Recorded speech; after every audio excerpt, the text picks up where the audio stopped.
সবার প্রথমে আপনাদের সবাইকে এখন এই ভিডিওটিতে একটি লাইক করে দিতে হবে এবং নিচে থাকা লাল কালারের সাবস্ক্রাইব বাটন থেকে সবাইকে সাবস্ক্রাইব করে সাদা করতে হবে এবং পাশে থাকা বেল আইকন থেকে অল সিলেক্ট করে দিতে হবে। তো বন্ধুরা ভিডিওটি মনোযোগ দিয়ে শুরুতে ভিডিওটি সম্পূর্ণ দেখুন। তো বন্ধুগণ প্রান্তিক পর্যায়ে প্রাথমিক অবস্থাতেই আমরা যে কোনো একটি গ্রিন স্ক্রিন সুন্দর করে আমরা ব্যাকগ্রাউন্ডের মধ্যে সিলেক্ট করি এবং সিলেক্ট করা হয়ে গেলে আমরা প্লাস সেখানে সুন্দর করে ক্লিক করি এবং ক্লিক করার পর আমরা গ্যালারির মধ্যে হতে যে কোনো একটি চমৎকার যে কোনো একটি অসাধারণ একটি ছবি সিলেক্ট করে নিয়ে সেটিকে গ্রিন স্ক্রিন ব্যাকগ্রাউন্ডে যে কোনো এক পাশে সুন্দর করে আমরা বসিয়ে নিই।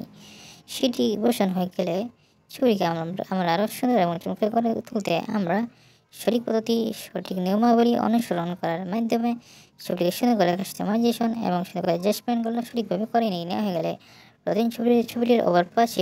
প্রথম ছবিটি নিয়ে দেখতে একরকম একটি ছবি বেশি নেব সেই ছবিটিকে ভালোভাবে এডিটিং ও কাস্টমাইজেশন অ্যাডজাস্টমেন্টগুলো সঠিকভাবে করার পর গ্যালারিতে সুন্দর করে ছবিগুলোকে সেভ করি। তাহলে আমরা মনে পছন্দের কাঙ্ক্ষিত সুন্দর গ্রিন স্ক্রিন এডিটিং